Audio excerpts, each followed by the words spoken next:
సాంప్రదాయ రాజకీయాలకు భిన్నంగా ఆంధ్రప్రదేశ్ రాజకీయాల్లో దూసుకువచ్చిన జనసేన పార్టీలోనూ వారసత్వ రాజకీయాలు తప్పటం లేదా? తండ్రుల స్థానంలో కొడుకులు కర్చీఫ్ వేస్తుంటే పార్టీని నమ్ముకున్న వాళ్ల పరిస్థితేంటి? పార్టీలోకి వచ్చేవాళ్లు ఫ్యామిలీ ప్యాకేజ్తో వస్తూ ఉంటే కష్టపడి ఎదగాలనుకునే వాళ్లకు బ్రేకులు వేసినట్టేనా?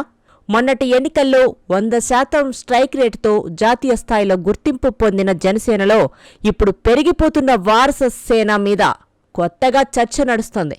సీనియర్ ఎమ్మెల్యేలు తమ వారసులను రంగంలోకి దించి ఫ్లెక్సీలతో పరిచయం చేయటం అలవాటైపోతుంటే జనసేన ఎలాంటి సంకేతాలిస్తున్నట్టు?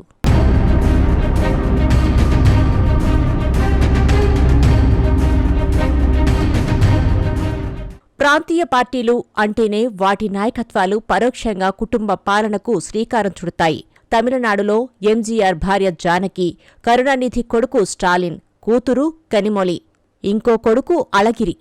తాజాగా స్టాలిన్ కొడుకు ఉదయనిధి పదవులు అనుభవించారు. మంత్రులు, ఎమ్మెల్యేల స్థాయిలో చెప్పనక్కర్లేదు. తెలంగాణలో టీఆర్ఎస్ కూడా కుటుంబ రాజకీయాలను పెంచి పోషించింది. కేసీఆర్ కొడుకు కేటీఆర్, కూతురు కవిత, మేనలుడు హరీష్ రావు, వదిన కొడుకు సంతోష్ పదవులు దక్కించుకున్నవాళ్లే. ఆంధ్రప్రదేశ్లో చంద్రబాబు నాయుడు ఎన్టీఆర్ కుటుంబంలోకి రాకముందే ఎమ్మెల్యే అయినా ఆ తర్వాత ఎన్టీఆర్ కుటుంబంలో భాగమయ్యారు.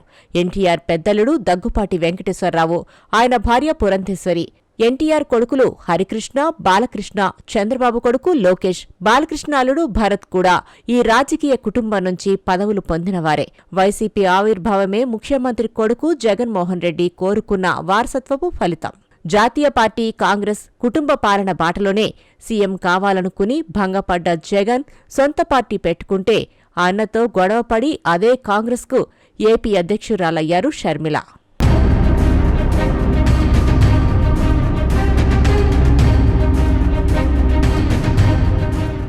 రాజకీయాలకు కొత్త నిర్వచనమిస్తూ సామాన్యుడి కోసం పోరాడతానంటూ మొదలైన జనసేన అంతకుముందు ఎదురైన ఘోర పరాజయాన్ని లెక్క చేయకుండా ముందుకు సాగి చరిత్రాత్మక విజయం సొంతం చేసుకుంది. ఈ విజయంతో తన ప్రత్యేకతని జాతీయ స్థాయిలో చాటుకుంది. అయితే రాను రాను రాజకీయం ఎలా ఉంటుందో అర్థం చేసుకోవటంతో కొన్ని చేదు నిజాలు దిగమింగుకోవాల్సొస్తుంది. పార్టీ కోసం పనిచేసిన వాళ్లను పక్కనబెట్టైనా సరే గెలుపు గుర్రాలకు టిక్కెట్ ఇవ్వక తప్పదని అర్థం చేసుకుంది. అవసరమైతే పక్క పార్టీల నుంచి దిగుమతి చేసుకోవటం కూడా తప్పేమీ కాదని స్థితికి చేరింది జనసేన.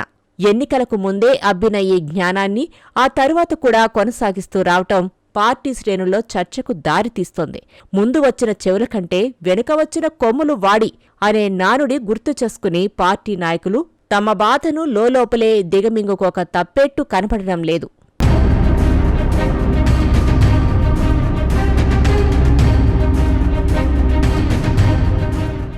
ఎన్నికలకు ముందు ఇతర పార్టీల నుంచి వచ్చి చేరిన వాళ్లలో ముఖ్యుడు వల్లభనేని బాలశౌరి. వైసీపీ మచిలీపట్నం ఎంపీగా ఉండగానే ఆ పార్టీకి రాజీనామా చేసి జనసేనలో చేరారు. పార్టీలో చేరినప్పుడు ఆయనతో పాటు వేదిక మీదనే కూర్చున్న ఆయన కొడుకు అనుదీప్ ఆ తరువాత ప్రచారంలోనూ కనిపించారు. ఆయన పెడన నియోజకవర్గం మీద దృష్టి పెడతారనే ప్రచారం జరుగుతోంది. ఇక మరో ముఖ్య నాయకుడు మండలి బుద్ధప్రసాద్. ఆయన తండ్రి మండలి కృష్ణారావు మాజీ మంత్రి, దివిసీమ గాంధీగా పేరుపడ్డ కాంగ్రెస్ వాది. ఆయన వారసుడిగా రాజకీయాల్లోకి వచ్చిన బుద్ధప్రసాద్ కాంగ్రెస్లో మంత్రి పదవి తెచ్చుకున్నా ఆ తర్వాత టీడీపీలో చేరి డిప్యూటీ స్పీకర్ అయ్యారు. ఎన్నికలకు కొద్ది రోజుల ముందు ఉన్నట్టుండి జనసేనలో చేరి ఎమ్మెల్యేగా గెలిచారు.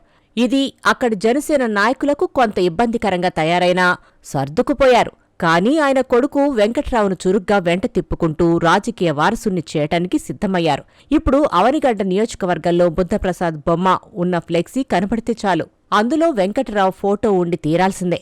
దీంతో మొదటినుంచి అక్కడ జనసేనలో కీలకంగా ఉన్న వాళ్లు నీరసపడ్డారు. ఇదే పరిస్థితి తిరుపతిలోనూ కనపడుతోంది. చిత్తూరు వైసీపీ ఎమ్మెల్యేగా ఉన్న ఆరణి శ్రీనివాసులును గత ఎన్నికల కోసం తిరుపతికి రప్పించారు. తిరుపతి జనసేన నాయకులు నిరాశ చెందినా సేనాని మాటకు ఎదురు చెప్పలేదు. ఆరణి గెలిచారు. ఇప్పుడక్కడ ఆయన పెద్ద కొడుకు మదన్ తండ్రి తరపున అన్ని పనులు చక్కబెడుతున్నారు.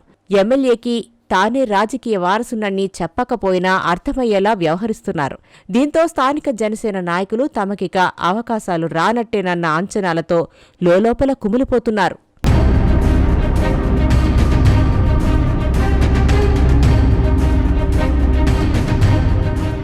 ఎన్నికల తర్వాత జనసేనలోకి వచ్చిన నాయకులు సైతం వారసుల విషయంలో తగ్గేదే లేదంటున్నారు. మాజీ మంత్రి బాలినేని శ్రీనివాసరెడ్డి కూడా తన కొడుకు ప్రణీత్ రెడ్డిని జనసేనలో చేర్చారు. నిజానికి ప్రణీత్ రెడ్డి మీద కేసులుండటం, కూటమిలో భాగస్వామి అయినా వదిలేది లేదంటూ ఒంగోలు టీడీపీ ఎమ్మెల్యే హెచ్చరించటం తెలిసిందే. ఏమైనా ప్రణీత్ రెడ్డి చేరిక వలన ఖచ్చితంగా ఆయనకు పార్టీలో కీలక స్థానం ఉంటుందన్న సంకేతం బయటకు వెళ్లింది. ఈ పరిస్థితిలో మొదటి నుంచి పార్టీ కోసం పనిచేస్తున్న జిల్లా నాయకులు అయోమయంలో పడ్డారు. బాలినేని వచ్చినప్పుడే నిరాశ చెందినవాళ్లు ఇప్పుడు మరో తరం కూడా అవకాశాలు పోగొట్టుకుంటున్నట్టేనంటున్నారు. వైసీపీ నుంచి వచ్చిన మరో సీనియర్ నాయకుడు జగ్గయ్యపేట మాజీ ఎమ్మెల్యే, మాజీ ప్రభుత్వ విప్ సామినేని ఉదయభాను. ఆయన కూడా కొడుకు వెంకటకృష్ణ ప్రసాద్ను తన రాజకీయ వారసుడిగా మార్చారు. వైసీపీలో ఉండగానే రాజకీయ వారసత్వం ఉండడంతో ఇప్పుడు దాన్నే కొనసాగిస్తున్నారు. దీంతో జగ్గయ్యపేటలో జనసేన నుంచి పదవులు ఆశించే వాళ్లలో నిరాశ పెరిగిపోయింది.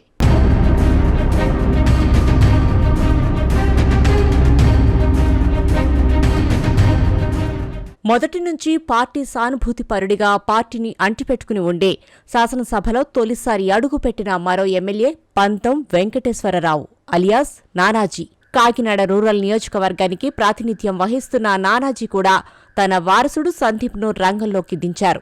ఇప్పటికే నానాజీ తనయుడు క్రియాశీలకంగా ఉన్నారు. తండ్రి పనిభారం తగ్గించటానికి పరిమితం కాకుండా ప్రతి సందర్భంలో ఫ్లెక్సీలకెక్కుతూ రాజకీయ వారసత్వాన్ని చాటుకుంటూ ఉన్నారు. తాడేపల్లిగూడెం ఎమ్మెల్యే బొలిశెట్టి శ్రీనివాస్ కూడా తన వారసుడికి రాజకీయ వారసత్వం అందించే దిశలో ముందుకు సాగుతున్నారు. కొడుకు రాజేష్ కూడా తండ్రికి అండగా జనసేన రాజకీయాల్లో చురుగ్గానే కనిపిస్తున్నారు. మొత్తంగా సంచలన రాజకీయాలకు కేంద్ర బిందువుగా మారిన జనసేనలో వారసుల దూకుడు సరికొత్త చర్చకు తావిస్తోంది. జనసేనాని ఇలాంటి వారసత్వ రాజకీయాలను సమర్థిస్తుందా అనే ప్రశ్నకు సూటిగా జవాబిచ్చే పరిస్థితి కనబడ్డం లేదు. వారసులైనంత మాత్రాన రాజకీయాల్లోకి రాకూడదా, అదేమైనా అనర్హత అని ప్రశ్నిస్తున్నారు వారసులు. ఏమైనా పార్టీలో ఇప్పుడిదొక విచిత్ర పరిస్థితి. కరవమంటే కప్పకు, విడవమంటే పాముకు కోపమన్నట్టుంది. బ్యాలెన్స్ చేయడం కత్తిమీద సాములా తయారైన నేపథ్యంలో మార్చి 14న పిఠాపురంలో జరిగే ఆవిర్భావ సభ ప్రాతినిధ్యం సంతరించుకుంది. ఆవిర్భావం నుంచి ఉన్నవాళ్లకు హామీ రూపంలో ఊరడింపు దొరుకుతుందా?